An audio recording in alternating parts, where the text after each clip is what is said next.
Mike Johnson is here. Mr. Mike, welcome back once again, always. Thanks for taking time for us. Yes, I appreciate the time, and it does seem like we're talking a lot the last couple of weeks. There's a lot going on. Mike, I'm just going to start by telling you, I've got two sons. One's in the Marines, one's just gotten out. And the tragedy for these families, I don't know what to say. What do you say to people who have lost a loved one who's there for us all?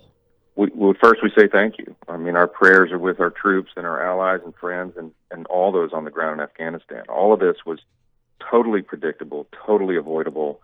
Such an extraordinary tragedy, Aaron, and it's going to continue, unfortunately, because we have no leadership in the White House and really among the majority party in Congress.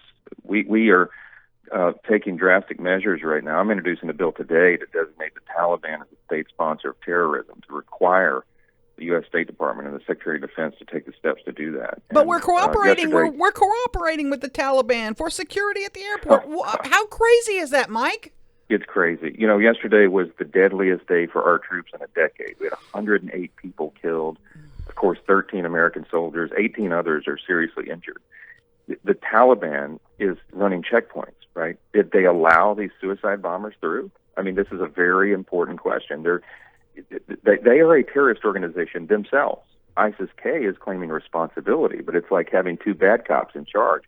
The Taliban is trying to play nice. They're trying to put a facade on this, and there's a real simple reason for that. They need money from the international community to run this new country they've just taken over, okay? There's hundreds of millions of dollars at stake. And they know that if they act like terrorists that they are, if they do it right now in the next few days, they're not going to get that funding. So they're trying to pin the responsibility on someone else. But they themselves are at least partially responsible for this. Now, you heard President Biden yesterday say, I bear responsibility for all this. Mm-hmm. Well, he does. In the second breath, he tried to blame Donald Trump, which is absurd. This is going to go on and on, y'all. We have real and active threats continuing today there in the perimeter of the airport there. Thousands remain behind enemy lines, and Joe Biden is sticking to this arbitrary August 31 deadline, inexplicably.